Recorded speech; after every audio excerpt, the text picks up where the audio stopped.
My name is Moritz van Beverdonke. I am the director of the Center for Humanities Research. We've invited Tony Oyowe, who is the head of our philosophy department at University of the Western Cape, to introduce Siseko Kumalo and to chair the session. So without further ado, I'm going to call Tony up. I mean, I got excited when Moritz mentioned Siseko because Siseko is well known to us who are part of the local philosophy community. And so it's good to be part of this. I feel honored to introduce you. Welcome to UWC and to the CHR. Professor Siseko Kumalo is an associate professor at the Ali Mazrui Center for Higher Education Studies at the University of Johannesburg. A scholar of political theory, his work examines how universities shape belonging and national identity in South Africa through teaching, research, and community engagement. His research contributes to global discussions on higher education's transformative role in society. Professor Kumalo leads the Black Archive project, which curates intellectual histories and curricula and expand curricula and decolonize knowledge. He is also a member of the United Nations Sustainable Development Solutions Networks, Global Ethics Steering Committee, where he advances ethical frameworks for sustainable education globally. With a robust publication record and contributions to prestigious platforms, Professor Kumalo's scholarship bridges African perspectives with global discourses, cementing his role as a thought leader in higher education studies. When I first met Professor Kumalo, he was part of the PSSA community. He was quite vibrant. His rise has been nothing short of impressive. We are excited to listen to you, Professor Kumalo, on the talk today, which is titled In Defense of the Ontological Category of Ubuqaba. I hope I pronounced that correctly. Please join me in welcoming Professor Kumalo to give us the talk. Colleagues, good afternoon. Thank you for the gracious invitation. We have had this in the works for a year and then some.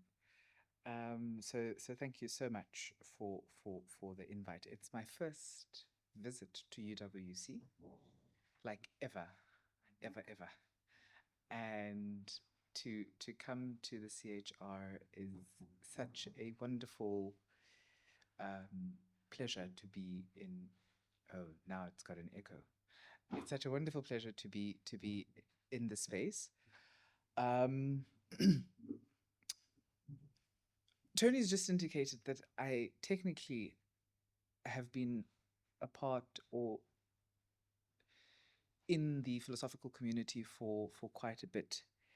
And my research has often taken me into a very interesting space of higher ed, decolonization, transformation. But today I'm going to do something that I really, really like, political theory, which takes me back squarely to philosophy. So I hope it makes sense what I'm going to be doing today. I don't know if the abstract was shared with everybody in the room, but fundamentally, I want to do two things.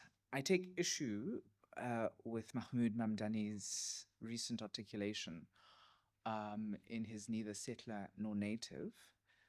And he's got a particular claim that he makes about the South African post-apartheid miracle, and he frames it as a miracle.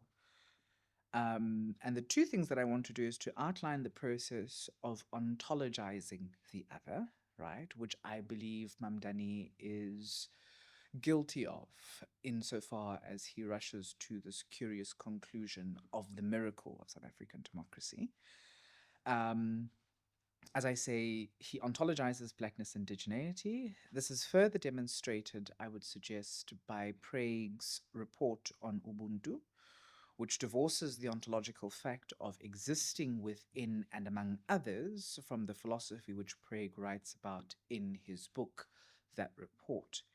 The second part will be in demonstrating how these processes of ontologizing the other work to maintain a liberal political order.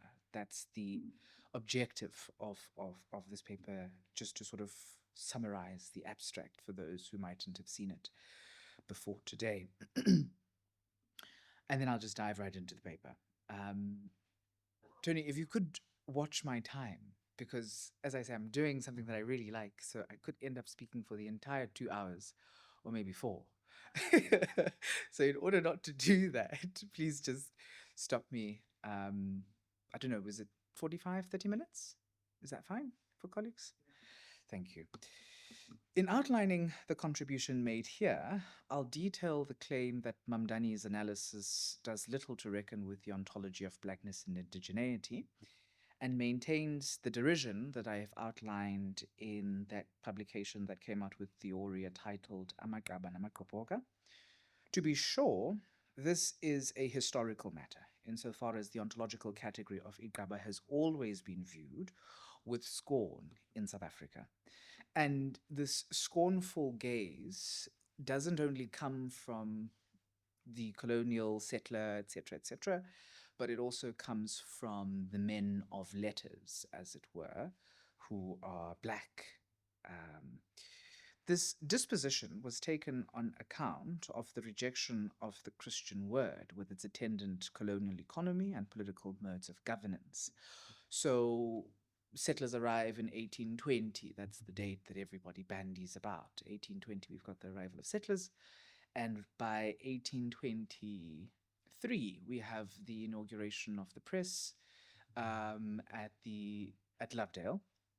And what that does is that it creates a really interesting ontological split of these two categories, Ubuqaba and Ubuqaba, amongst black folk. And what that ontological split does is that it pits us against each other, right? Whereby we're often thinking in the post-apartheid sort of dispensation, we're often thinking about the question of what mode of life will govern South African democracy. And I'll sort of detail that in just a bit. This rejection the rejection of this foreign belief system, Christianity, was predicated on the fundamental belief that prior to its imposition, there existed in our parts of the world modes of organizing life that had sustained life without the introduction of modernity. Now, I also have to qualify something here. I'm not suggesting a return to a great unknown. I think that that is a nonsensical claim. I'm really just trying to make sense of, in the context of these competing worldviews, how do we understand the project of a non-racial, non-sexist, non-something, I forget what the third thing is, but non-something-something democracy in South Africa, right? So I forget what that third thing is, but I know it's non-racial, non-sexist. What's the third one? There is a third one, right? I'm sure there is. No. It's always like such a cool thing, you know, when the leaders say it's non-racial, non-sexist, and I'm like, oh, that sounds so cool. So I'm trying to think about what that actually looks like materially in political terms. To focus then on Mamdani's work is deliberate. First, I do so as it was raised by critical engagements with my scholarship, because this is not a new critique, right, that I'm doing of Mamdani here. I've critiqued him in my Theoria piece, I've critiqued him in my critical philosophy of race piece, and folks who are reading my scholarship are saying, okay, this is a cool thing that you're doing, but it would be interesting to sort of stick with the claim of why it is that you find him problematic in his framing. It was raised in critical engagements with my scholarship on the category of Ubuqaba, with the invitation being that I, of necessity, must substantively engage and elaborate said objection to Mamdani. The claim that Mamdani undermines the agency of blackness and indigeneity as a political actor demonstrates interrelated points that are raised by my scholarship, one of which is the reality that liberalism as a political system is failing the majority of South Africans. As a result, the objective of detailing my objection to Mamdani I am in search rather of what democracy would look like in a context where we were to jettison the liberal tradition. And I'll take us to a bit of a footnote. It's a bit extensive, but I've got to sort of lay the groundwork of what I'm trying to do here. When I refer to the liberal tradition, I aim to outline that liberalism configures itself for survival and not as an inherent predisposition that is interested in those it claims to be representative of once reconfigured. Tracing my argument in this respect from Plato's Republic, wherein Socrates rejects the conception of justice as fairness insofar as he is not convinced of such a definition proffered by Glaucon and Adeimantus in Book 1 of the Republic, liberalism as a tradition has only always been interested in styling itself for its own survival. Essentially, it was only in the 20th century that Rawls made the case for the conception of justice as fairness in that book titled Justice as Fairness, Political, Not Metaphysical, that the notion was then accepted through a Rawlsian attempt to salvage the liberal tradition. And he, of course, says this even in his theory of justice when he says that liberalism is dying and I am invested in the resurrection of liberalism. In Thinking Without a Banister, then, Hannah Arendt reminds us of the great tradition in political theory, wherein the liberal tradition's inventiveness is implicitly detailed in her account. I read Arendt to be detailing a simple reminder that the 20th century saw a proliferation of quote-unquote alternative conceptions of governance that substantiated the need for the reconstitution of liberalism. And of course, we saw fascism, totalitarianism, nationalism through Nazism, right? That was in the 20th century. Liberalism then emerges as the salvaging position, not because of its inherent goodness, but as a response to the scourge caused by the alternative modes of governance, communism, fascism, totalitarianism. I trace this history to outline one salient point, that liberalism was never interested in the upliftment of the Black Indigenous peoples, only in the commercial benefit of those who were styled or who styled themselves as liberal, right? And of course, we sort of see this, I think Hume does a very good job of sort of unpacking necessarily this kind of cool relationship between the political system of governance and questions of property. And we see that particular relationship coming out. And of course, it kind of develops over the years and various economic philosophers kind of take up the question in curious permutations. The case in point of this reality is witnessed in Xuma's objection to Hornley's liberal disposition, wherein he outlines how the white liberal framework, championed by the likes of Hornley, paternalized the native subject and did not aim to liberate them from white domination. And if some of us aren't aware, Hornley was the chair of philosophy at Wits University in the 1930s and 40s, while also being the head of the Institute for Race Relations. And Xuma was the president of the African National Congress. So you have this really interesting exchange because Hornley sort of is seeing a problem with the question of race in South Africa, as does Xuma. And Xuma then sort of objects to the way that Hornley responds to that particular problem. That's the end of the... And this particular debate is detailed by Bernasconi in his publication, I think he did in 2016, quite nicely, and he traces this particular exchange between Hornley and Xuma. It is for these reasons, then, that I suggest the need for a post-liberal conception of democracy, looking to the work of historically Black Indigenous intellectuals, a point that addresses the issues raised in the Mamdani critique, insofar as it is demonstrative of the derision detailed in my previous work. Notably, I could spend time spelling out what is intended by the notion of derision, but doing so would take away from the focus of this particular submission. And more importantly, this question has been examined in my previous work. The focus here, on the other hand, is a detailed account of the objection staked against Mamdani. This objection is detailed as an observation gleaned from Mamdani's scholarship and not a claim that he makes as his own theoretical development in his particular argument. So I read his argument. There is one particular line, however, and I'll draw our attention to it as I sort of develop my thinking here. But there isn't a sort of, Mamdani doesn't outrightly come out with this particular thing. However, the way that he frames his analysis of getting to this position of neither settler nor native I find fundamentally problematic, and this is what I'm sort of objecting to. This objection is detailed as an observation. I've done that. While this can be plausibly accepted, a systematic engagement with Mamdani's work, so for example, in 2001, he does When Victims Become Killers, Colonialism, Nativism, and Genocide in Rwanda, along with his Citizen and Subject, which comes out in 1996, where he talks to contemporary Africa and the legacy of late colonialism. This engagement demonstrates that there is a marked difference between these earlier texts and the ways in which he treats the category of those that I classify as Amagaba, right? So in his earlier iteration, he's actually taking Blackness, Indigeneity, the African subject quite seriously. And I think this is because his work in his earlier iteration is rooted and grounded in a very, very deep cultural anthropology. Whereas his later work, on the other hand, I find, or this particular text to which I object, his 2021 text, I find it rather weird. Right? By this, I mean to suggest that Mamdani's earlier work is far more aware of the problematics of treating indigenous African subjects as the cannon fodder of theory, which I am accusing him of in this latest articulation. Importantly, his pursuit of decolonization in his UCT Academic Freedom Lecture of 2017, which was later published as a chapter in Janssen's Decolonization in Universities, is telling, insofar as it illustrates the point of derision to which I am referring here. The fundamental question to consider is, then, when does his disposition change?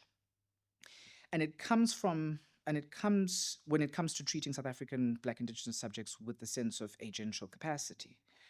This question is illustrated by his recommendation to which I refer, and I'll get to the reference here, when he styles the African subject in a Hugh Trevor Roper-esque sentiment, whereby Hugh Trevor Roper once famously proclaimed that in Africa there is no history, only the history of Europeans in Africa. The rest is darkness. And some of us might know Hugh Trevor Roper. He was the famous historian at Oxford. Mamdani's most progressive recommendation at the decolonization of knowledge in South African universities is predicated, I would suggest, on an ill-informed, untested, and ignorant recommendation, right? And this is a recommendation that everybody loves, by the way. And it's like, oh, this is brilliant, this is good stuff. An assertion that is substantiated by the reality that he does not know the languages of the indigenous peoples, even as he recommends that the indigene capacitate themselves by translating into the indigenous languages the classical great texts of the West. Familiarity with African writers will tell us that Saul Plaatje, who is regarded as the African Shakespearean figure of the 20th century, had already translated into indigenous languages Shakespearean texts as early as the late 19th and early 20th centuries. So if Mamdani had just done a bit of some reading, for crying out loud, I think, comes back in his great return to UCT, he would have found that this notion of translating in is absolutely nonsensical. I am here referring to the suggestion that in the pursuit of decolonization, African languages ought to translate into their languages the classical greats. This treatment is not only demonstrative of derision, but further maintains a liberal framework of analysis that does little to respond to the realities of those who suffered colonial domination across the world. This is to say that the ontology of the colonized is never seriously considered, but rather always treated with some paternalistic attitude. The assumption is that in order to be regarded as having some mode of civility, and in order to be legible in the eyes of the colonial modernizing master, the philosophical and metaphysical beliefs that constitute how a people are governed must be premised on or look like the philosophies and metaphysics of the colonizer. Right? So even this progressive, and again, we saw it. Everybody then took to this particular notion of, yes, indeed, we must translate in. And I often say this, and they say, the people that make that claim not knowing a lick of our languages. Not a single word, and yet we get told, oh, yes, that's a great idea, let's go for it. What nonsense.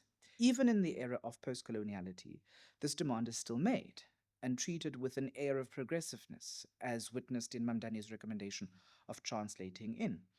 Importantly, however, is to consider that this recommendation is not itself without rootedness. Now, insofar as there have been calls to intellectualize African languages, In my previous scholarship, I take umbrage with this recommendation on the premise that the very premise of intellection, by the very premise of intellection, by its very nature, the languages suggest that they are intellectual and intellectualized. The history of this recommendation comes from Neville Alexander's analysis, wherein he makes the case for the necessity to save African languages from dying out on account of the libraries of knowledge that are lost with the death of a language. And some of us might recall that that was that publication that Alexander did in 2006. The discourse, then, of African language intellectualization comes from this particular claim by Alexander, with this discourse having not been heard of previously. So if you go back to 1990s, 2000s, etc., you don't find anywhere this kind of recommendation of the intellectualization of African languages, because African literary writers, and I'm thinking here of specifically South African literary scholars, Njabulo Ndebele, for example, in 1984, is already thinking about this question of the rediscovery of the ordinary. That's where that text comes from his 1984 publication.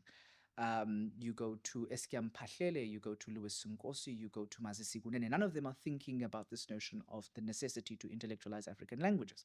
It's only in 2006 when Alexander, and I do think, if I'm being generous to Neville Alexander, I do think that we misread him in a way by suggesting and taking up this work of the intellectualization of African languages.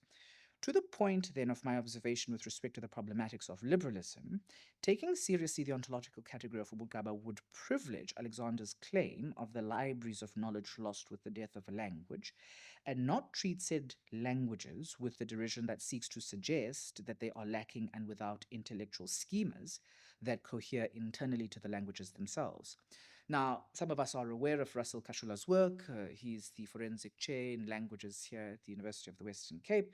He himself objects, for example, to my framing, suggesting that in the proposition of intellectualization, the claim is not that the languages are without intellectual merit. In response to my good colleague's objection, I then pose the question of whether the concept is not in need of revision. And Russell and I have been in sort of conversation about this very question to say, and we know that before he became the chair of forensic linguistics at UWC, he was the chair of African languages, multilingualism, and intellectualization at Rhodes University, right? So I'm sort of I'm grappling with him when he proposes or when he does this work. That is to say that a new lexicography of sorts, one that doesn't undermine the indigenous languages on the premise that they come from and continue to be rooted in systems foreign to those who seek to discover us. So basically here, I'm just basically saying that I'm interested in whether or not we can think differently, or maybe are we not in search of a different language, right, than that which we are given when we...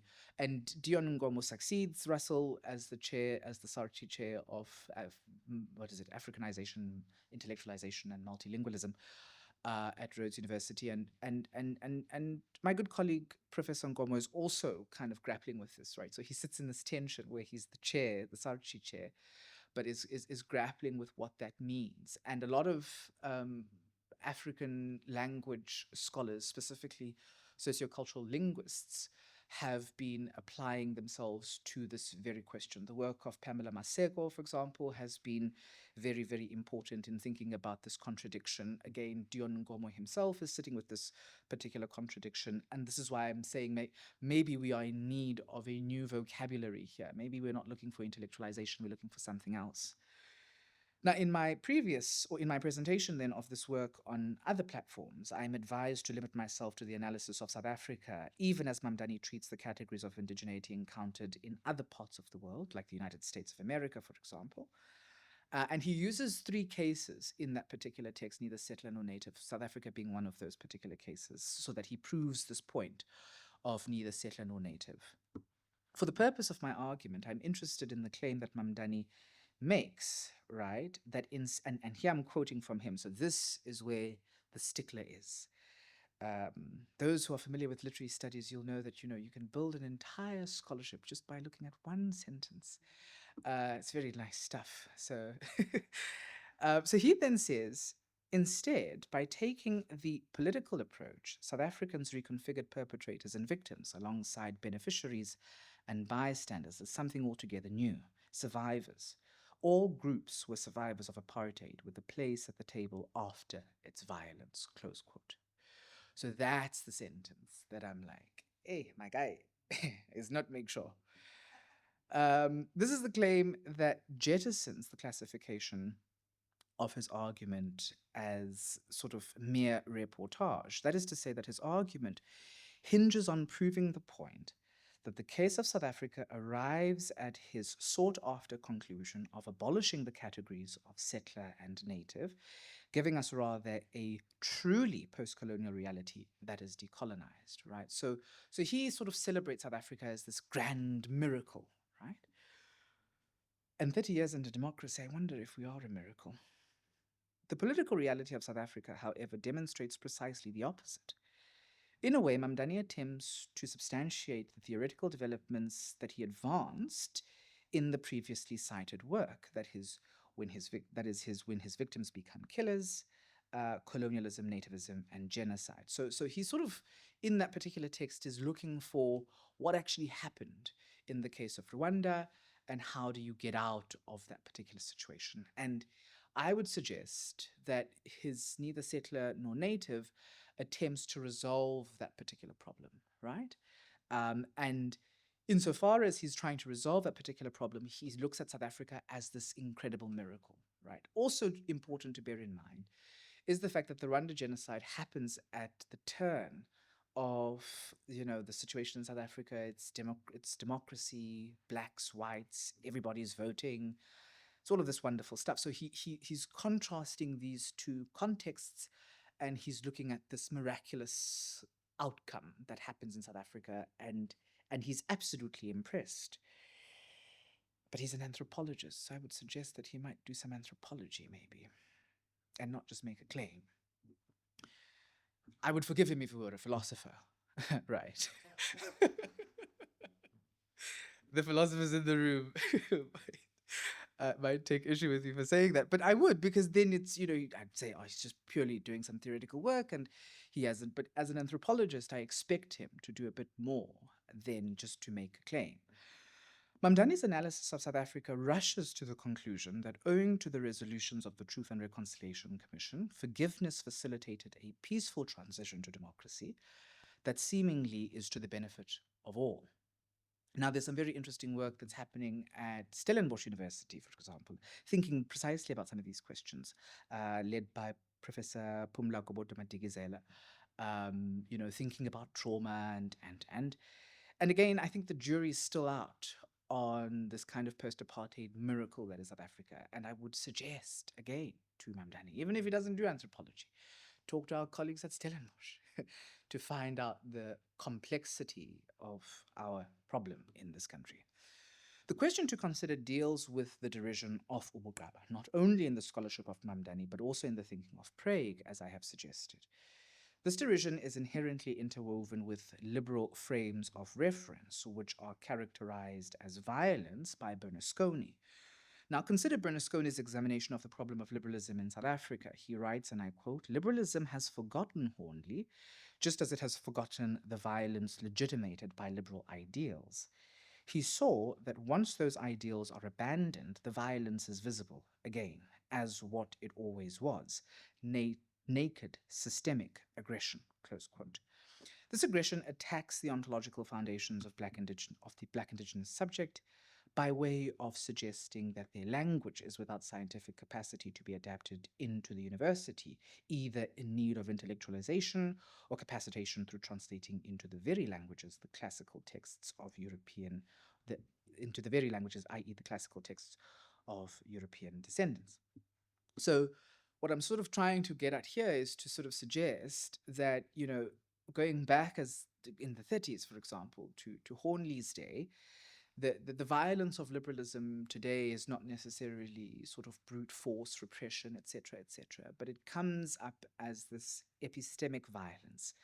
Now, another colleague of mine at the University of Johannesburg in the philosophy department, no, not at UJ, at Stellenbosch still. Stellenbosch seems to be doing interesting work. But anyway, a colleague of ours there, Fasti Ruet, takes issue with this notion of epistemic violence. And she says, this is absolute nonsense. How can something be epistemically violent, etc., etc., etc. And yet we see that very epistemic violence, even in quote unquote the progressive recommendations that we get from individuals who are looking for solutions to decolonize the university, i.e., translate in people who don't know our languages, who will make that particular recommendation and who will be celebrated. Because after Mamdani said that, by the way, he was, everybody in the country was sort of, yes, how do we capacitate students and departments to do this work of translating in? Because supposedly our languages don't have the scientific capacity to do this. Strange, very strange stuff. Moreover, in keeping with Bernasconi's analysis, he further says, and I quote, Hornley was unquestionably well-meaning, but as A. Bukluma told him, he was working on behalf of Africans, not with them, right? So even the recommendation that Mamdani makes in 2017 at UCT is precisely demonstrative of this point of, well, the Africans are so woe is them that they are incapacitated. We have to now sort of build them up and help them build the repositories. I draw our attention once again to this point to emphasize that even when well-intentioned, liberalism undermines the agency of the Black Indigenous subject on the premise of its assumed superiority. In the context of the critique against Mamdani, then, the patronizing spirit is one we encounter in his work when he suggests the fact of translating into the languages without an awareness of the languages to which he refers. To quote again from Bernasconi, the liberal philosophy to which he had long been committed, this is Hornley, and from which he was never able to free himself entirely, was unable to confront the structural problems he succeeded in identifying in South African native policy and the liberal spirit. So Hornley comes out with this text that is South African native policy and the liberal spirit, and yet he's unable. And I think that the one person who is able to kind of do this work very, very interestingly is, I forget his name, but he did that book, Through the Eye of the Needle.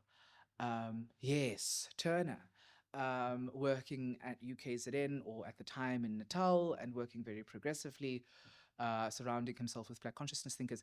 Turner sort of sees this kind of systemic structural problem, right? But Hornley doesn't.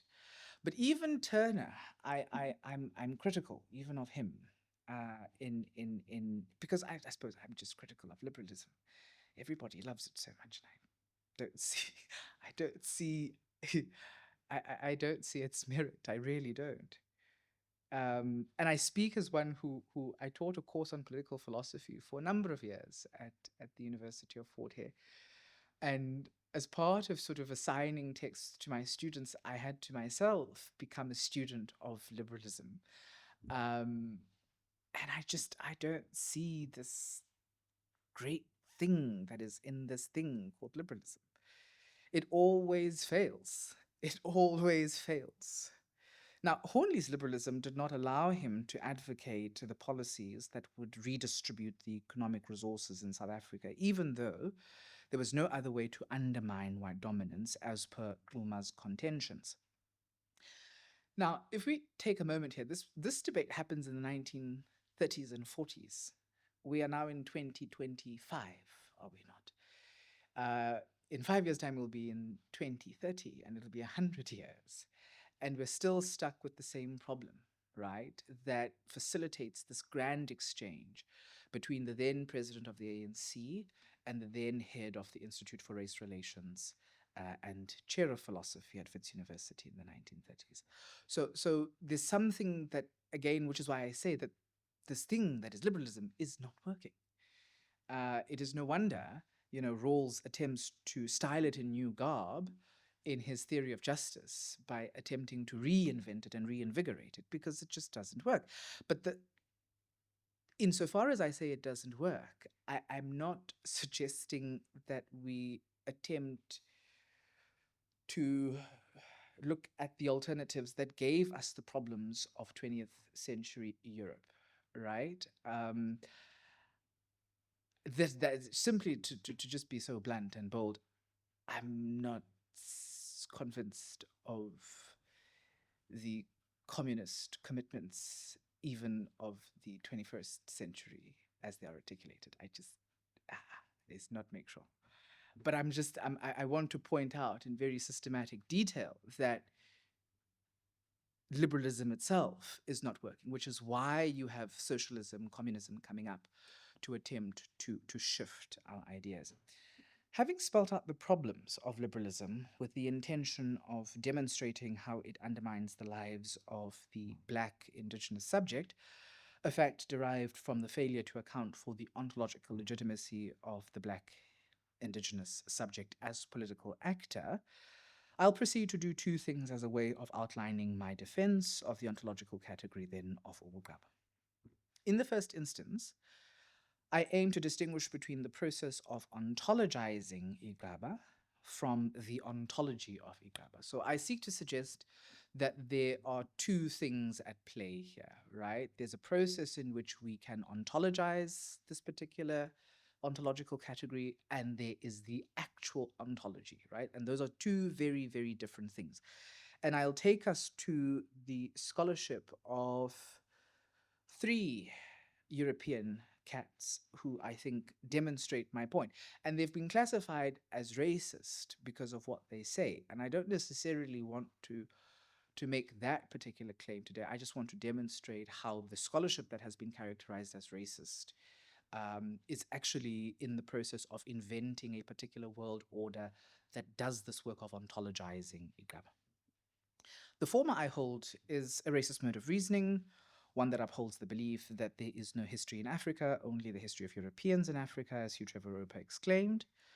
The latter, which is the ontology of Igaba, accounts for the ontological constitution of the Black Indigenous subject as a political actor in a country that gained universal franchise only 3 decades ago. So I also want us to bear that in mind, right? Which is to say that South African democracy is a very young thing.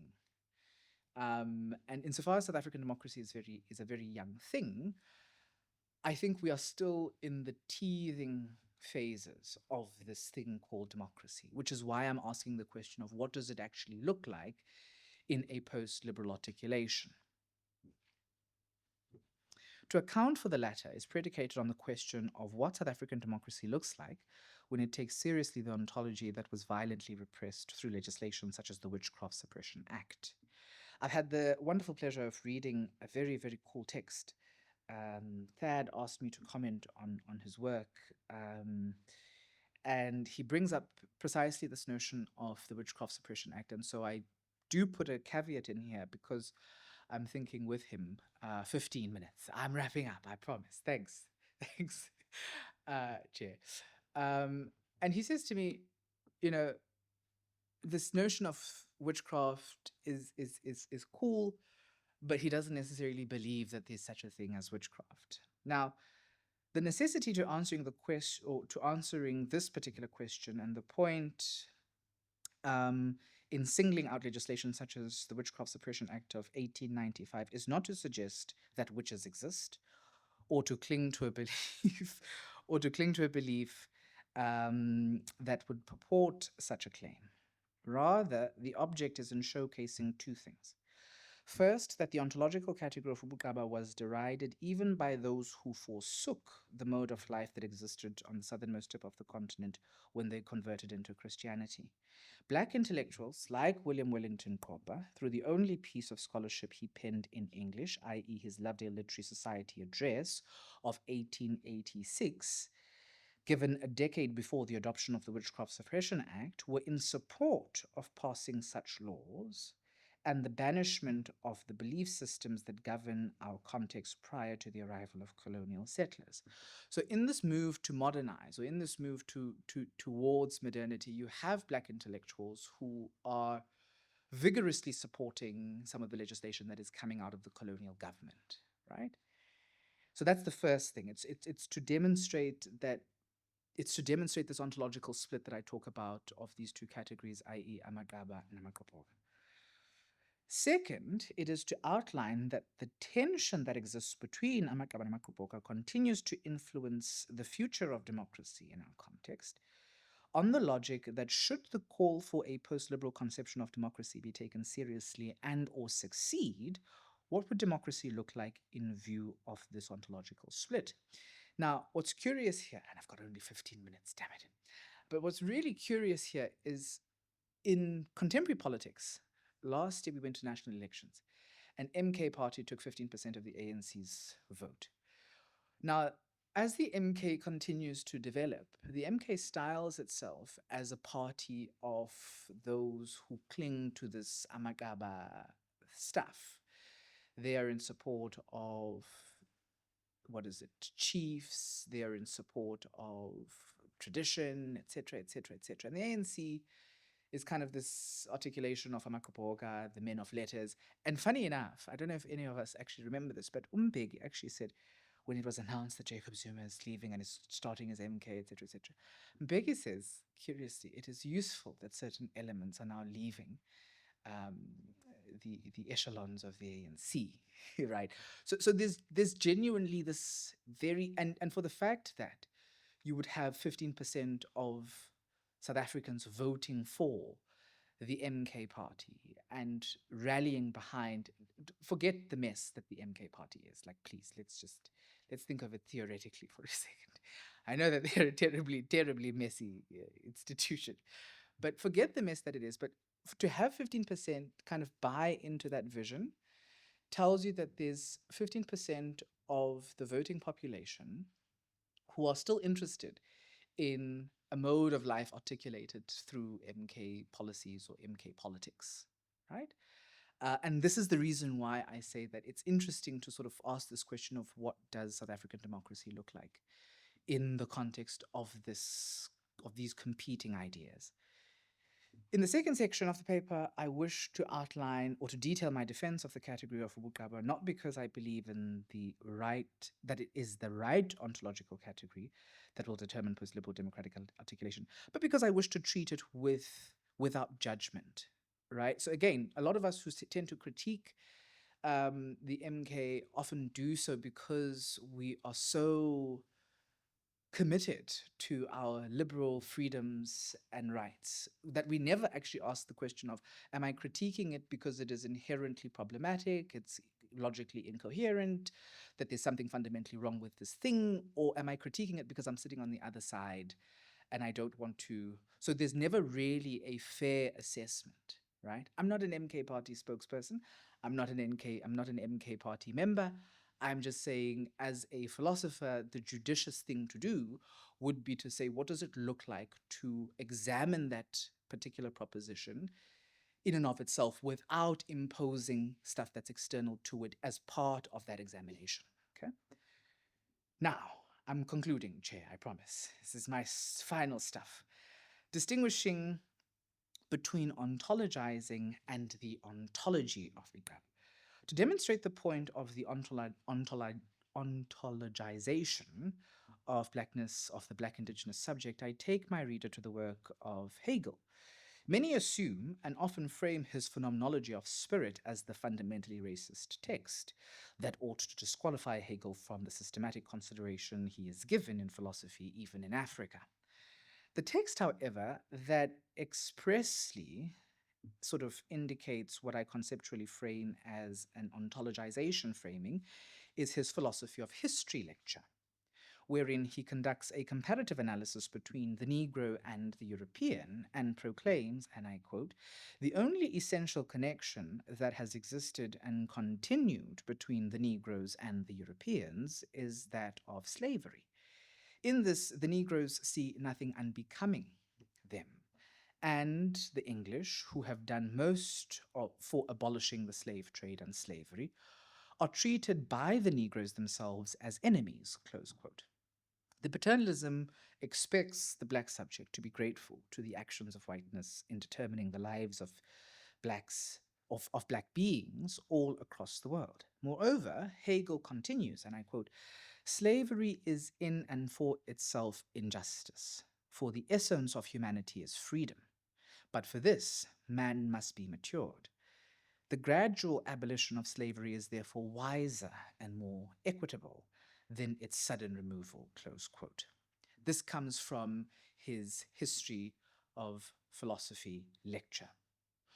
And I think a lot of the problematic characterization of the phenomenology of spirit, that mischaracterization of it as a racist text, comes from his consideration of the master-slave dialectic, which gets translated into the French by Courgève and then gets picked up by Fanon as the master-slave dialectic, whereas in the original German, it's actually the master-bondsman dialectic. And I think conceptually, there's something to be said about that shift from a bondsman to a slave, right? So a lot of folks often mischaracterize the phenomenology of spirit as the one text that is expressive of these racist ideals, whereas actually it is his philosophy of history. He comes to make this claim on the premise that, and I quote again from his lecture, at this point we leave Africa, right? So he says that indeed slavery is unjust and it must be done away with, but man must be mature in that particular context, right? And then he goes to say, at this point we leave Africa, not to mention it again, for it is no historical part of the world. It has no movement or development to exhibit. Historical movements in it, that is, in its northern part, belong to the Asiatic or European world, right? Close quote. And it's funny because if you read what he's saying, he's basically being quoted by Hugh Trevor Roper when Hugh Trevor Roper then says, in Africa there is no history, only the history of Europeans in Africa, right? So in a way, we're still grappling with the Hegelian ghosts, even in the times of Hugh Trevor Roper. And then, of course, that invents a whole myriad of problems that we will then subsequently have to consider or contend with. An earlier philosophical figure, which is Immanuel Kant, lays the groundwork for Hegelian beliefs when he asserts, and I will quote him at length from, and I'll quote at length for him to demonstrate the point, that the Negroes of Africa have by nature no feeling that rises above the ridiculous.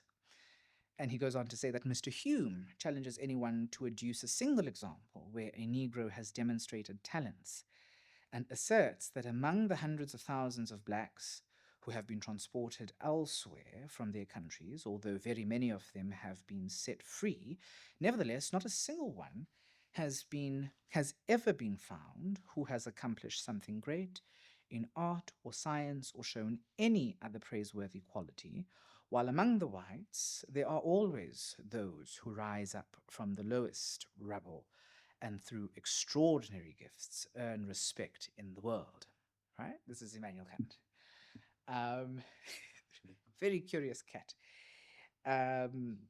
Yeah, a very curious cat. And I do think it's useful to read these curious cats because of how what they say shapes the world. Right? And again, I'm not saying, I don't want to commit necessarily too deeply to this claim that what they're doing is racist, but I want to demonstrate how they build an idea of the African, right? How they ontologize the African. So they have not encountered an African, they have not encountered African civilization, they are not in conversation with African intellectuals. And by the way, this particular text from which I'm quoting was published in 1864-65, right, by Immanuel Kant. But he's sort of oblivious to what's happening, and yet they have this kind of imagination that justifies colonial expansion, that justifies colonial violence on this kind of premise that we are bringing civilization to the continent, right?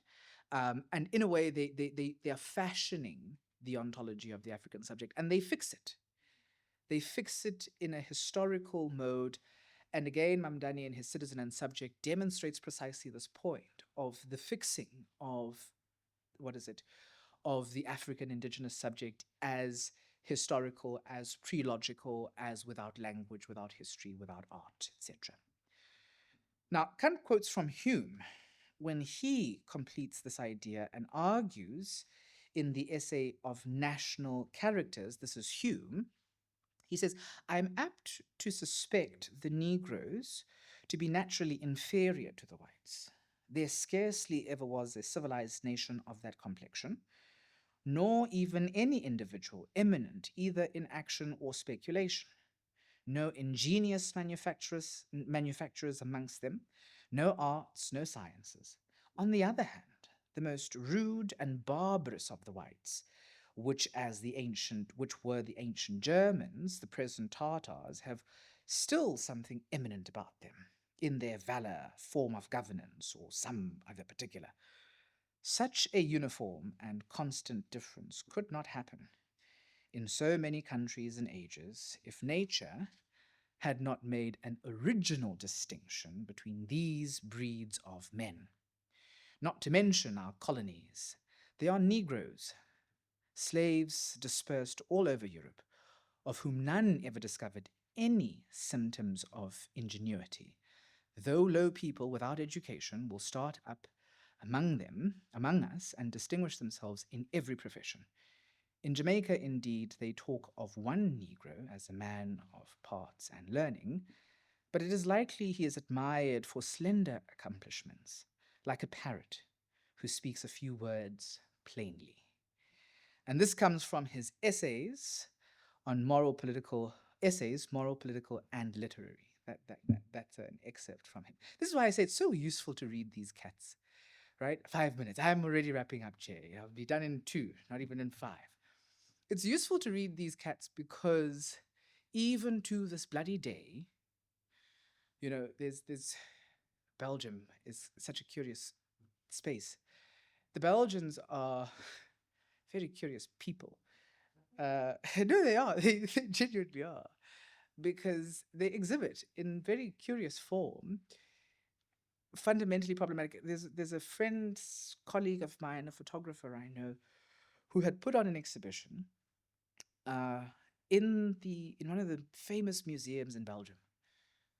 And the leadership was so perplexed because he'd gone into their archive and he had taken out photographs that were taken by the Belgian Empire in the Congo. He titled this exhibition Muzungu, and the entire administration of the museum, I think it's called the Africa Museum, yes, was so perplexed, and this happened very recently, like 2023, 2024, right? Was so perplexed, they shut it down. They can't, they can't even face their own history. And yet, when a black man walks on their streets, everybody turns to look. It's a curious thing. And all of that comes from this particular work of the likes of Hume, of the likes of Hegel, etc., etc. Hume, Kant, and Hegel are characterized as racists in the modern world, owing to how their ideas shaped the relationship between the peoples of Europe and Africa. However, I wish to put the propositional claim that their work ought to be understood as a process of ontologizing the black indigenous subject. Theirs was an investment in the crafting of the ontology of the othered, not an attempt at knowing their characteristically defined other, nor understanding their language and their traditions. Insofar as Kant continues with his misconception and framing of the other in derogatory terms, he concludes, and I quote, "So essential is the difference between these two human kinds, and it seems to be just as great with regard to the capacities of mind as it is with respect to color." Now, as I take my seat, it's important to take note here, I think, of the reality that Mamdani himself, I think, when he makes these incredible suggestions of having to import in, etc., is implicitly continuing this very logic and tradition that facilitates the ontologization of Black Indigenous subjects. And what's fascinating for me is that he does this at a lecture where students have already sort of indicated the problematics of this very thinking and the need to decolonize the university. And then he becomes a celebrated figure of progressive suggestions of what ought to be done to decolonize the South African university. Colleagues, let me stop there. And before the chair kind of, kills me, and hand over back to the chair. Thank you. What it is you mean by the ontology of Ubuqaba. Because when I'm listening, it seems that at times you move to basically say Ubuqaba is, you're trying to talk about a native ontology. And at times, it seems that you're not just talking about a native ontology, but you are saying that within the natives themselves, there is a split, which it's easy for one to assume that it's taken from the historical split between Amaqaba and Amaqopok. If it's the former, it seems fine to me that your argument stands that we do need to take seriously then Amaqaba ontology as taking seriously the ontology of the native. But if it's the latter, though, it seems to me that it's not enough has been done to convince us about this Amaqaba ontology.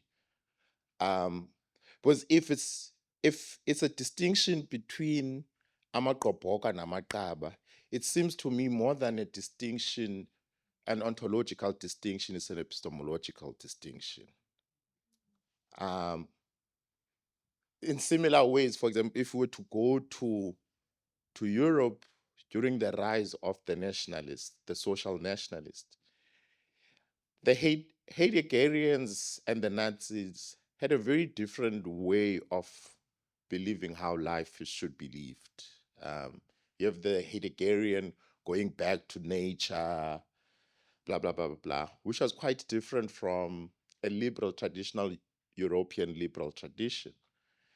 But I think it would seem to me as a stretch to say then that the Nazis had a different ontological makeup from Europeans generally. Which is why for me, then it seems as if it is an ontological difference between Amaqaba and Amaqoboka, it seems to me that you need to make some more, give us some more in actually saying that there is this Amaqaba ontology that is different from the ontology of Amaqoboka. Because it seems to me, as I said, it's more of an epistemological distinction than an ontological one. One of the things I heard or perhaps misheard was that there's a suggestion that Amaqaba might tell us something about the concept of race.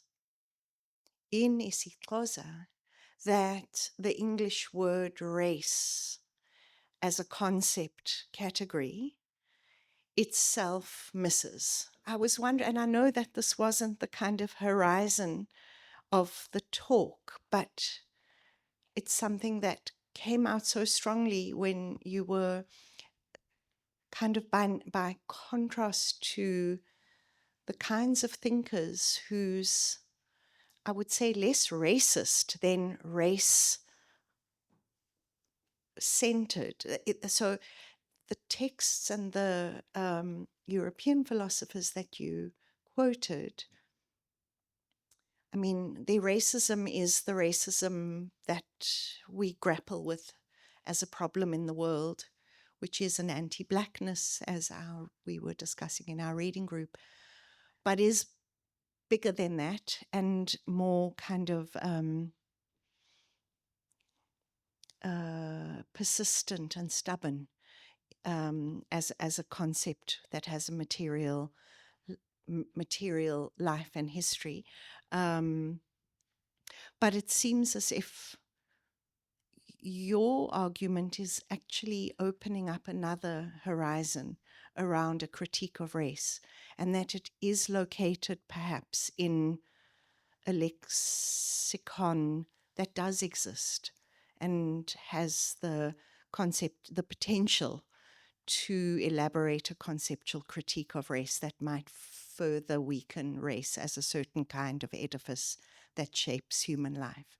Question is, what do you mean by ontology, specifically in relation to thinking about metaphysics? So I hear you referring to the kind of being of the subject, which makes me think that you're referring to it in a Heideggerian sort of way, but just a little bit of clarification on that, please. I'm informed by, and I am a student of Hannah Arendt, and I'm informed by her claim when she says that first philosophy for me is ontology, right? Now that doesn't answer your question of what the hell do I mean by this use of ontology. She substantiates that claim by saying that for her, and both the two cats who kind of differ on the function of philosophy, that is Levi Strauss, and her, are students of Heidegger. And if you remember, Hannah Arendt comes to a point where she says, I am no longer a philosopher. I reject the title of a philosopher because philosophers are often bogged down by these abstracted things, whereas I wish to think through the very practical political questions of the human condition. So, in a way, I suppose all of us are sired, as it were, by the Heideggerian definition then of what ontology and how we're treating and how we're using and how we're conceptually grappling with the category of ontology or ontology generally, right? And she then kind of makes a very practical application of this. So and she does say it in some particular texts, that she takes first philosophy to be political. But I think the one particular text that really kind of focuses in on what she's doing or how she understands that particular claim is when she does Eichmann in Jerusalem on the banality of evil, right? And how she accounts there for this notion of first philosophy for her is ontological, which is a concern with the politics. And then it's an inadequate question, but I do like it because I've got to sort of think about it, and I mean, it's an inadequate response. Sorry, it's a brilliant question. I love the question, but it's an inadequate response on my side, which is to say that I've got to sort of detail and put up a bit more for what I'm doing here. But you kind of caught me off guard, so that's how I'm like, it's an inadequate response. To then go to the question of, is it not an epistemic versus an ontological distinction? If I take first philosophy to be ontology, and for that for me then to imply politics, I think epistemology is a secondary. We've got an ice cream truck passing through. I think for me then epistemology wouldn't do the kind of work I'm trying to get at here, right? Fundamentally for two reasons. The first is, in Ubuqaba and Makropoga, working through colonial derision of Black ontology, which was published with Theoria in 2022, I go to the isiXhosa Fort Hare Dictionary and I think about the definition that I get from the isiXhosa dictionary about what is this kind of these two categories, i.e. Amaqaba and Makropoga, right? I go there first. And that particular tracing of this question leads to a very fundamental thing, which is the question of the very constitution of the being, both in terms of how they believe, how they live, and who they are, right? And how their world is then subsequently shaped. Because think about the concept of this notion of Amakropoga. And I even make this particular reference. It's a terrible reference, I will admit, but it does say something about expressing and driving the point that I wish to make in my scholarship. What is this notion of ngesiZulu ke thina ke, I'll bring it back to my mother tongue because I write in isiXhosa and I work with Xhosa intellectuals, but actually I am a Zulu man. NgesiZulu ke sithi kuyini ukuqophoka, right? And think of it in the context of domesticating an animal, a horse, a wild horse. What does it mean to break it in, right? And even in contemporary work that has sort of treated this, and it's very terrible because some of this stuff is happening and is only ever confined to African languages, and African languages is ghettoized, right? And African languages is forgotten. There's this notion, for example, of those who became Amakropoga were themselves, and we see this even in Tiosoka's letters. So Tiosoka leaves letters to his children. He marries a Scottish wife, has mixed-race babies, And as he dies, he advises his children to say, in order to not bear the scorn of men in the world, take your place as black men, right? And I mention this to say that African language scholars have troubled even how Amaqoboga negotiated this notion of belief and their, what do they call it? Their professing of their faith and taking up the church, etc., etc., etc., right? I remember back in, I think it was last year, we launched Pam Maseko's book on Jonas Nsiko. And Nsiko is a very interesting cat because Nsiko is a deacon of the church. He then gets defrocked, goes into a 10-year silence, and then comes back. So there's a certain element bound up here for me with belief. And for me, that's not an epistemic question, because the belief then structures the economy. We see Umkai details the political economy, how the confiscation of land, of cattle, the imposition of taxes begins to transform life very, very radically in the Cape Colony. And so for me, that those are not epistemic questions. They become epistemic questions towards the latter part of the 19th century, 20th century, when the black intellectuals are themselves debating amongst themselves because they're disillusioned with what it has meant to take up this Christian faith, to go willingly into this economy, to become part and parcel of this governance system. But fundamentally, radical shifts have taken place. And there are people who are sticking to this. And time and again, we are seeing a consideration of what it means for us to have these competing belief systems. I'm thinking here with, for example, A.C. Jordan's Ingqumbo Yeminyanya, right? And the calamity, tragedy that befalls this contestation.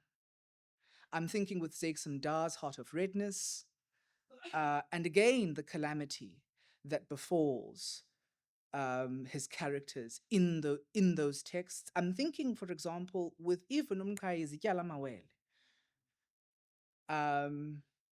And for me, those aren't epistemic questions. Those are seriously, seriously ontological questions, which have a very radical way for imagining jurisprudence, political modes of governance, etc., etc. But I think in order not to waste time on this particular matter, I would invite us, and maybe this is the reason why I didn't do sufficient work here, is because I've done this kind of treatment of what do I mean by the category of Ubuqaba and classification of it as an ontological, as an ontology. So maybe I should actually just recite some of those arguments just a bit better in this particular iteration in order to then say this is the reason why I'm making those particular connections. But historically, in the sense of my scholarship, I've done that expository work of what I mean by this. Heidi, I honestly think that your question is very brilliant, and I had not thought about it in the way that you're thinking about it, i.e., the relationship of race in relation to the vocabulary that we can get from this kind of split that I think through here. Could it give us something new in race discourse? I don't know. I genuinely haven't thought about it. I don't know if it could. But what I do think it does is that it complicates our heroes. Now, I don't know if many of us know this, but for example, precisely on this very question of what it means to be Gaba and what it means to be Kopoga, John Dengo Jabavu supported the 1913 Land Act. I don't know how many of us know that. His son was quiet on the issue, only to write against his father posthumously, to challenge his father's beliefs, his father's advocacy, his father's position on the question of the 1913 Land Act. And this is what I mean when I say to zoom in to the split complicates the liberation history that we are told by the ANC, which was so beautiful and so seamless and so, the glorious movement. It's complicated. It's very, very complicated. And whether that leads us to avenues of exploring race in different ways, possibly. I wouldn't be averse to sort of, doing some thinking with that. And maybe I should do some thinking with that in here. But I don't know. It's just a very simple, I don't know. Thank you. It's in relation to the significance of the MK moment last year. And I raise this because I have thought a lot about because you had a tweet, and there was a quote tweet by Dan Mafora, and you raised this point of a quest for an indigenous ontological recognition, and how the MK vote share illustrates this quest. And then, I mean, subsequent to that, then I then see interviews by the, in quote unquote, thinkers of MK, like Andile Mngxitama, who speak of a Zuma Damascus moment where he becomes the president of the ANC, and then at some point realizes that, oh, actually, we're now beholden to white monopoly capital, and there's a need for this black radical shift in our thinking. And it's in a quest to establish a sort of what they call a Zumaism. And so I raise these thoughts just to sort of get your thoughts on within the political context of South Africa now, your idea of the interplay, or if there is an interplay between this Zumaism and Ubuqaba. Just a few disclaimers. I completely understand your point on thinking about MK as theoretically, not in terms of how we think of them now. And also to say that some problematics arise when thinking about voting patterns in South Africa, and how that problematizes your idea of Ubuqaba and MK. First of those problematics is how the ANC narrative has colonized our way and our political imagination of how we look at South Africa and its possibilities. That's the first thing. And that, I think, is connected to how that dominance of thought in our mainstream discourse has sort of left that Amaqaba and Amaqoboga discourse dormant. It's there in the corners with your PACs, well, when they used to be a proper party, with your PACs on the side. Oh, no, oh, no, no, oh, no, but like it's been in the periphery, and so I think there might just be a problematic then in thinking of an indigenous ontological recognition quest, when the main proponents of those discourses have not actually been dominant figures in contemporary political discourse. And then I say that to say, linking to Zumaism, that could we not think of the political attraction to MK not as a political attraction in the sense of a quest for indigenous ontological recognition, but an attraction to not Zuma, but the idea of Zuma? And of course, part of the idea of Zuma has some indigeneity to it, some Ubuqaba to it, which is why there is that clash between Umbeki and Zuma. But another part of it is completely different to this idea of Ubuqaba. And I'm weary of the idea that the vote, simply the statement that the voter share of MK sort of shows us this idea of this quest of indigenous ontological recognition. It seems to me just a love for the idea of Zuma, of who Zuma represents. But to what degree do these various configurations that profess to a kind of indigeneity still reliant on the South African state? Think of the House of Traditional Leaders, Contra Lesser, customary law. So even in the articulation of a particular kind of Ubuqaba, there is, or there remains, a kind of usage of the levers of propaganda dynamics. Yeah. Hi, thank you so much for the letter. I have a question for you as a professor and also as a student, how you define yourself.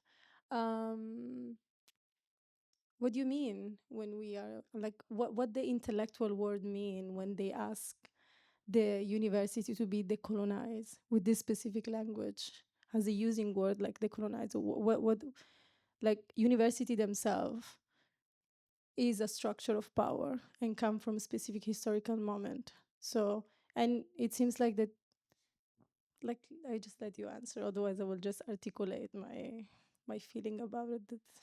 I like the notion of not conflating Zumaism and Ubuqaba. I think that's very important, which is why I often say I'm using my analysis in terms of its application in that particular moment of 2024 national election. What happens thereafter, I don't care.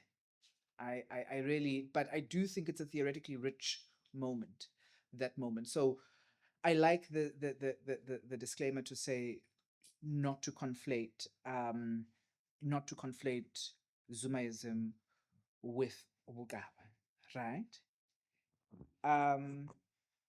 I do, however, think that, and this is, I want to take us to another moment that will demonstrate maybe these moments of light.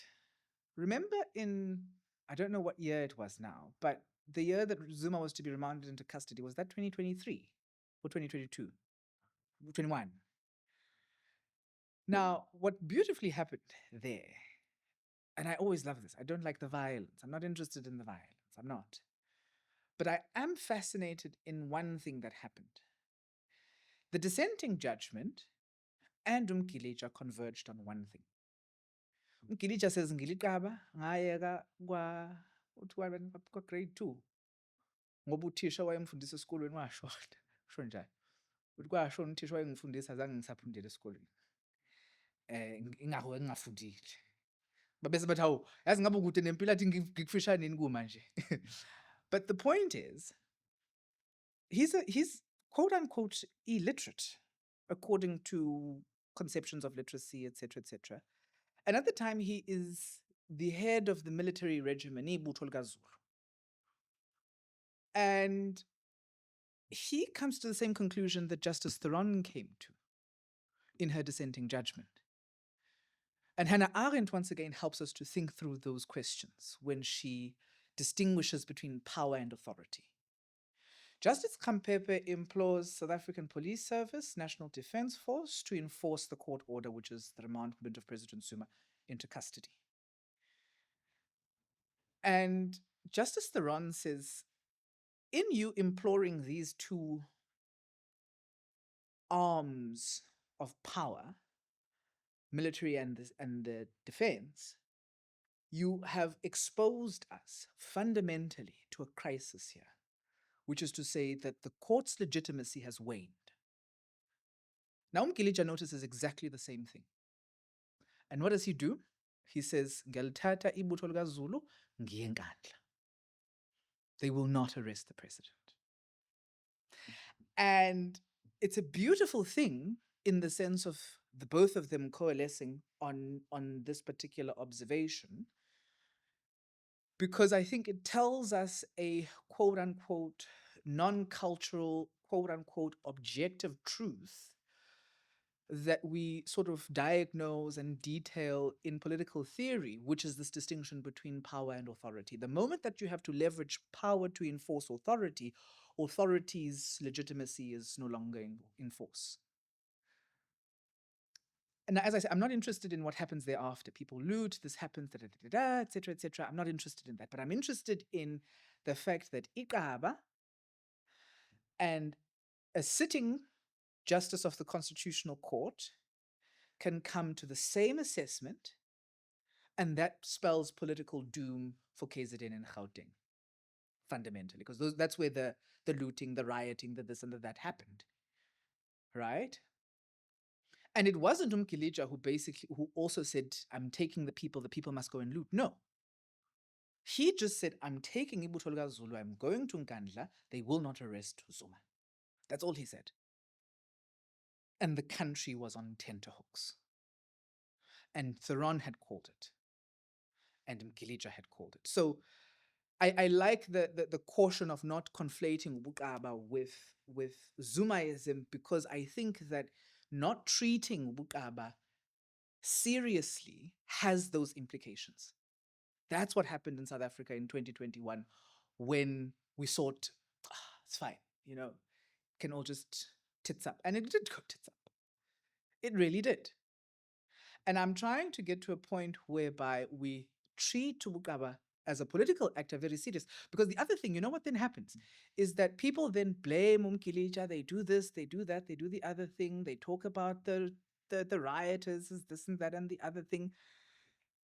But at the base level of that, I think for me is we often treat blackness in this country, whether it's in its manifestation as Ubuqaba, whether it's in its manifestation as Ubuqaba, we treat it as though it has no political agency, as though it is to go on with the system. And the system perpetuates itself, which connects beautifully to the question of, well, doesn't this very Ubuqaba itself leverage the levers of Ubuqaba in the system? And again, it goes back to this particular example of the 2021 issue, right? And the reason why I say I'm not interested in the violence is because I treat the violence as a sociological question, right? In the sense that it's the fascination for me rests at in those moments, in those machinations, when the judgment is handed down, when Gilija goes on air. That's what for me is fascinating. The sociological questions can be done. People can look at predictive rioting, police, intelligence, and so forth and so forth. I'm not an intelligence officer. Not interested in those kinds of questions. That's a secondary thing. But the primary one is this one, which is to say, in that moment, Ubuqaba attempted, not even attempted, it and I think Uzuma knew what he was doing as well when Gilija went on air and says, I'm going to Ngandla. I think he knew what he was doing because there was no further appellate recourse for him. He had gone to the highest court in the land. And what he then does is that he leverages something that's supposed to be regulated by the system, the courts, tribal authority. He leverages it and Umkilija ngampela wakhombisa ubuqaba bakhe in that moment where he says, I will not exist within this thing that says I will be governed by the courts, I'll be governed by the police, and necessarily nobody can say anything to him because he's not called on Zulu to take up arms and go to war. He's just saying, I'm going to Nkandla. I'm visiting the president, and they will not arrest the president. That's all he's said. And everybody's on tenterhooks because they know ukuthi Zulu can do something that's... And it's not Zulu that does something, it's rioters, it's looters, it's this, it's that, it's the other thing. So I like the two questions that say what happens when Ubuqaba leverages this thing, and it does.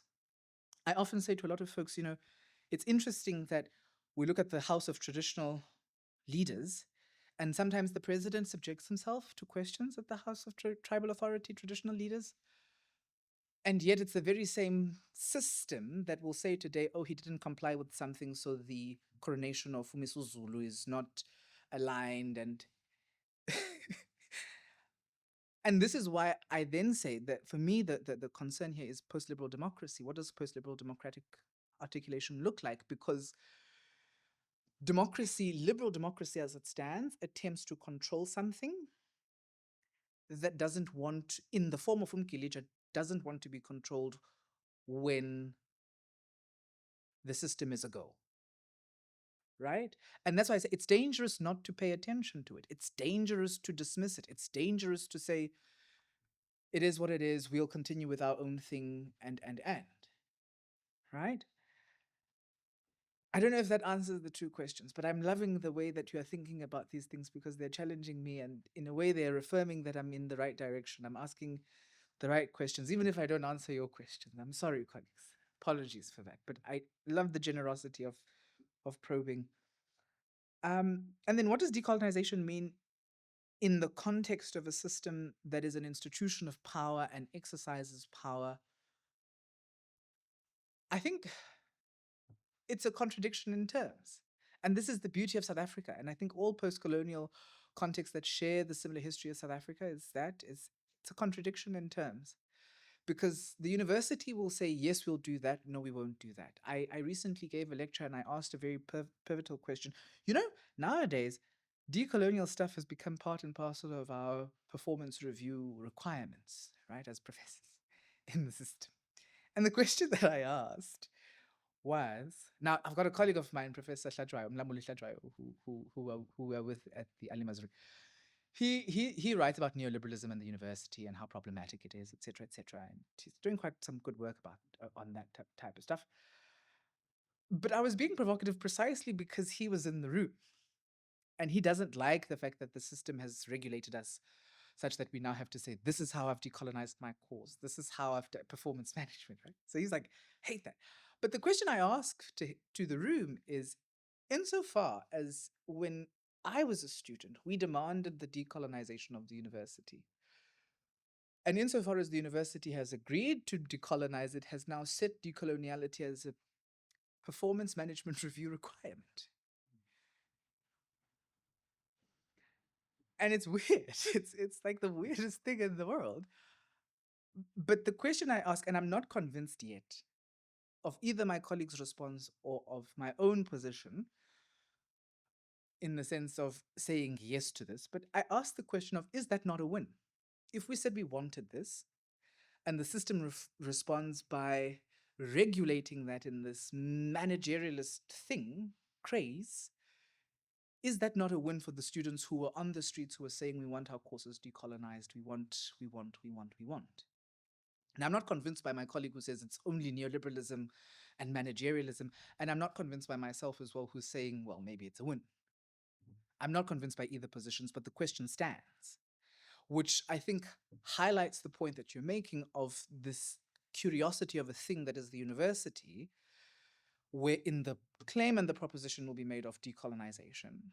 But the way that that decolonization, even when it is agreed to, happens in this highly regulated, highly bureaucratized system.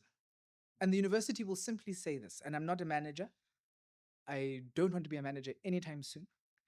But the university will say this, well, we have to, at the end of the day, govern the institution. We have to manage the university, and managing the university means that we have to report and track and do all of these lovely things. Now, as one who's living comes from the system, I'm not going to say dismantle the thing that pays my check. I won't. I will attempt to resist the system from within the university. And I suppose I'll continue to ask the questions. And the questions are, well, what does it mean for us to have these things as performance management review requirements when these things were requested by students in 2015? It is a contradiction in terms, and it shows the very nature of the human condition, which is a contradiction. I don't think it can be a plain yes or a plain no response. I think we have to weigh up the consequences of reducing decolonial work to performance management requirements. Yeah, let me, Chair, hand over back to you. We have roughly 15 to 20 minutes. Do you want to follow up? No, I just want to ask you how you feel about the word. How do I feel about the word We are in the world of words, right? Mhm. And we know that like words matter? structure and like bureaucracy.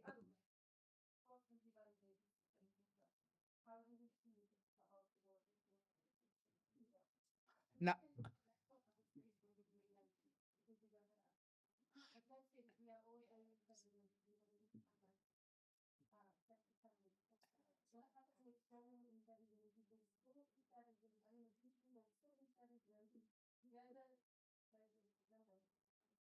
now, you see, that question is the beautiful question of what does it mean to deploy this term in a system that creates existence by using terms, right? It's not a yes or no. That's a deeper question that will then allow us to take stock of we are deploying this concept and we are claiming that this is what we want. Are we achieving that which we want? Even with this thing now saying this term has now become a performance management requirement. And I would suggest that the South African context exists in a curious way whereby there's a university in South Africa, but we very rarely find South African universities. So what am I saying by that? I'm saying that the concept is deployed in a very non-considered way.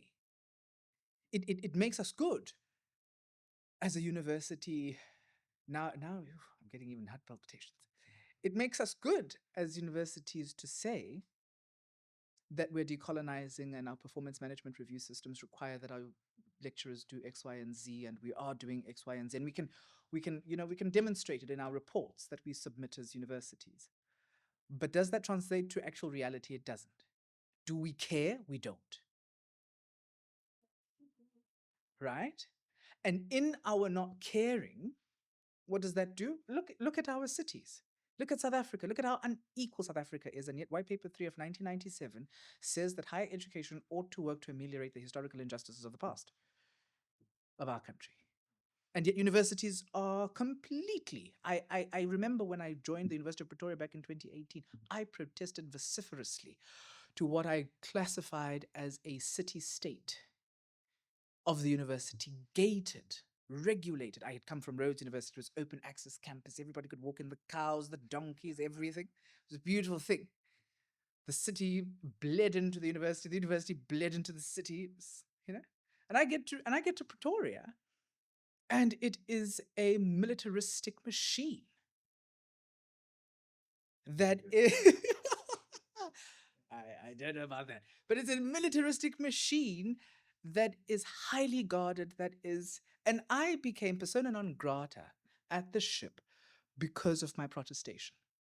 To say, how the hell can we claim to be a university? We've got communities in Mamelodi, we've got communities in Soshanguve. We know nothing about what's happening in those communities. We are not engaged in research in those communities, and that spurred me to publish the paper, what is it? Justice Through Higher Education, Revisiting White Paper 3 of 1997. Because I was asking the question of how can we be so divorced? The question, it has radical implications to frame it in that way. To say that we deploy these concepts create realities, and the realities that we, as university intellectuals, administrators, etc., claim to actually be creating are not the realities of our communities. I live in Johannesburg. Do you know how many water cuts we have in Johannesburg? And we have how many universities in Gauteng? And Gauteng is so tiny. University, TUT, Tshwane University of Technology, University of Pretoria, UNISA, WITS, UJ, Siseko Kumalo. And all of those institutions fail to answer infrastructural questions. We have to get tanks to supply water because we know that there are water outages that can go for 5 days. And that comes at a cost to us as taxpayers. But Chair, I can go on and on. Let me not, please. Question about firsts. Kadri Ismail, who I studied with when I did my PhD, used to have a line where he would say, you must always remember that Queen Elizabeth I only became Queen Elizabeth I after Queen Elizabeth II. And she was just Queen Elizabeth. She was just Queen Elizabeth. So I wonder if the category of Ubuqaba exists before converts or not. This question of the decolonial and decolonizing, and just wondering if we all allow something that there's one historian, Richard Reed, has pointed to, which is that there's so much focus on the colonial that it foreshortens everything else. And the previous question, in a way, is getting to what I wanted to ask, which is perhaps it's not just that the colonial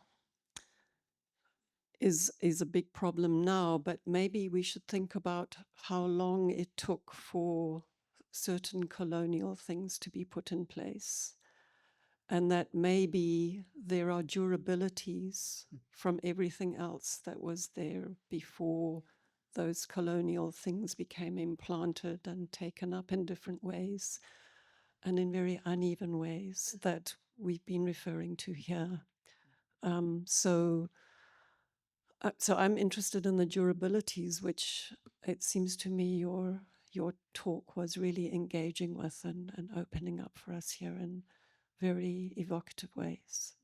Thank you. And I trace this even in my previous work, right? I say that what is it, where does the concept come from?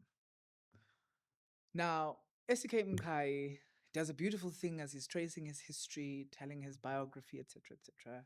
Brilliant writer, by the way, absolutely stunning.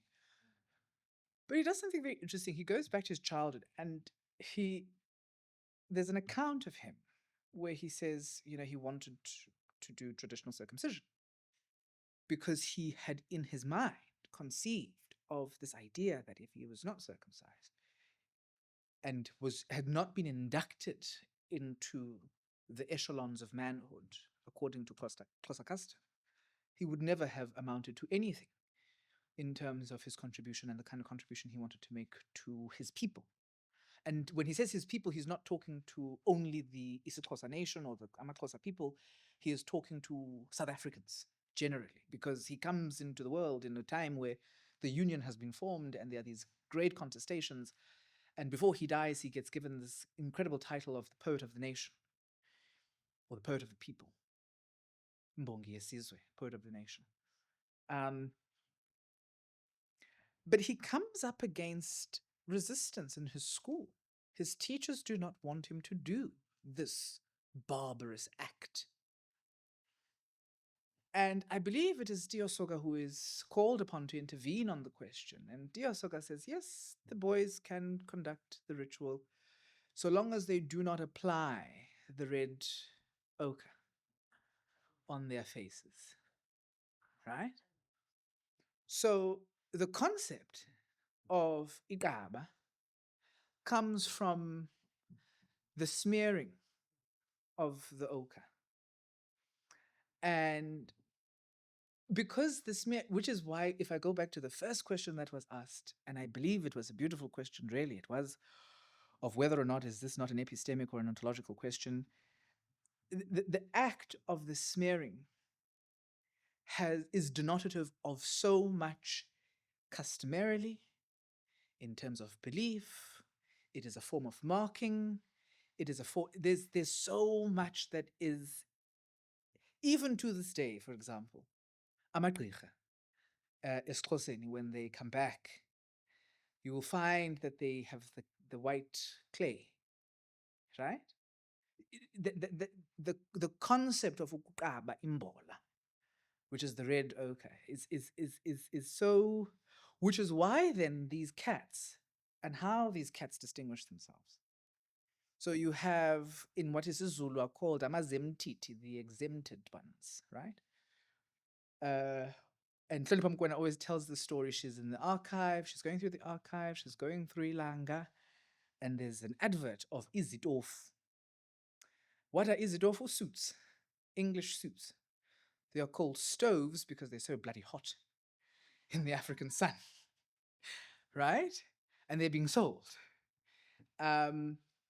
So you have those who dress in the garb of the English, who take the English, and then you have those abaqaba imbola who cling to a particular way of life. So, and they become amaqaba not because they're uneducated, no, but because they smear the red ochre and they reject this Bible, they reject the letters, they reject this economy. The economy violently harangues them into it by imposing taxes, by confiscating land, by confiscating cattle and property, because these people are putting up. And by the way, did we know that during the colonial frontier wars, the Lovedale Press was destroyed 3 times? Because the people knew that this thing that is the press, that is coming with this word, is destroying our life. So it definitely it becomes an invention because it's and then it becomes derogatory because they cannot read these letters, because they're destroying these letters, because they do not want these letters. Then it becomes a derogatory thing of illiteracy, etc., etc., etc. But fundamentally, it was just a way of saying they are the ones who cling to a system of knowing that predated what is. Which takes me to the second question of, I would actually suggest that in the modern world, if we take the common parlance deployment of Ubuqaba as an illiterate, uneducated, they can be very, very qualified people who have pieces of papers, abamaqaba, who are illiterate, who have no Ubuntu, who are, if we use the derogatory term in its derogatory nature. I myself, if we don't take the derogatory concept, call myself Ikabel Fundil. Because there is a mode of life that exists with those who rejected the Christian Bible, who rejected the words, that I find so beautiful and wish to cling to. That takes seriously the power of words in how words invent the world. That takes seriously the power of tradition and how tradition sustains institutions, either for the good or for the bad. And the reason why I valorize Umgilija and respect him so much is because engafundile njalo, as I say, eliqaba enjalo, Umgilija was able to make the most sophisticated theoretical conclusion that erupted in chaos that nearly broke this country. And that was a man who's uneducated. Do you see what I mean? And again, in my scholarship, I make the distinction. I trace this history of what does this word mean? How does its meaning change? And how do we understand the change of that meaning, which goes to the wonderful question of the durabilities. And there are durabilities on either side. You know, I'm on TikTok. I'm a TikToking academic. I lie, I don't TikTok, but I watch the stuff that's coming out of TikTok. And there's this really interesting thing that I'm seeing. Videographically, the content is absolutely terrible. But there's this church that's come up in Zimbabwe that's like doing these really, really interesting songs. And and how they sing specifically. It's not the songs, the content of the songs, but it's the way that they sing that I just am like, this is stunning to me. And I look at TikTok and I look at how, and I remember the other day I was at home and I laughed a little bit and I said, bit by bit, there's a certain sense of reconstitution that's happening because we are no longer subjected to the Witchcraft Suppression Act. Because practicing spirituality in the ways that our forefathers practiced spirituality will not be classified as witchcraft. And by the way, witchcraft, if one was found guilty of witchcraft, which it goes back to England in 15 Futsak, where they promulgated the thing. And then it travels and travels and travels and travels, and it gets revised and revised and revised, and it comes to South Africa in 1895. It goes to Rhodesia, but it comes from England. So the durability is on either side. And the charge was, if you're found to be practicing witchcraft, you will be jailed, or you'll be fined, or you'll be jailed and fined. And today, which is why maybe I was such an avid student of anthropology before I took to philosophy, because I just didn't want to work with participants. I just can't. So I'd rather just sit in a room and sit with ideas and books. But I took to anthropology because anthropology, especially in my undergraduate years, gave me a certain affirmation. Rose Boswell taught me in anthropology in undergrad, and I remember she introduced us to witchcraft. And I remember I was a first year, smack out of high school, wet behind the ears, with my mother's milk. And And I get into Rose's class, and she's got a textbook, and she's thinking about witchcraft and so forth and so on. And I just said, no, that is not witchcraft, not how we know it. I come from a community where people practice. You laugh, but it's the truth. Ngingane yakwaZulu mina. Siyawuphatha umuthi, angifuni ukuqamba siyawuphatha vele. And I come from a particular context where I'm like, it's not this cutesy little thing that you're making out here. And you know what Rose did? Which is why I think I became an academic. She encouraged me. She says to me, well, find alternative sources and dismiss the textbook, argue against the textbook. And I remember I was like, oh my God, this is so cool. So there definitely are durabilities on either side. There's the durabilities of colonial institutions which resist amendment, change, death. Similarly, the durabilities on this side of our own ways of being and our own ways of knowing that resisted the death, the erasure, the suppression. And all of these questions have real substantial meaning, I would suggest, for what South Africa becomes as a democratic state. And I always said this to my students when I taught political philosophy. I'm finishing, Chair, thank you. I see you're grabbing your time to be like, Speaker, finish now. I always said to my students when I was teaching political philosophy at Fort Hare, I said to them, you know, when you put this opening of Parliament, we've got everybody there. We've got the rabbis, we've got the imams, we've got the priests. But asikho isangoma in Parliament when Parliament is coronation, what was done to coronation, inauguration of the president. We don't have traditional healers there. And I'm not saying thatha izangoma ziyocila intelezi eParliament, cha, angisho njalo. But I am suggesting that there's something to be said about the occlusion of that set of people with their beliefs, and yet the DA, the ANC, MK, PA, etc., come into our communities, into our churches, as is Zion, as is Zangoma, and they say, come and vote for us. And when our parents and our grandparents and our aunts and our mothers and our sisters vote for these people, the spiritual guide that holds these communities together in the face of black male absenteeism in black communities gets eclipsed, is not invited into Parliament. Thank you, Chair. Thank you, everybody, for coming. There are, I believe, sandwiches outside and some cool drinks, so help yourselves. Corner Siseko Kumalo and keep asking him questions. Especially the first question needs to be asked again. But thank you so much for joining us. I'm glad that we finally managed. But you had to wait for a transition from one director to another director. Not that that made you come. That had nothing to do with it, but that's how long it took for us to get you here. But we'll have you back again soon.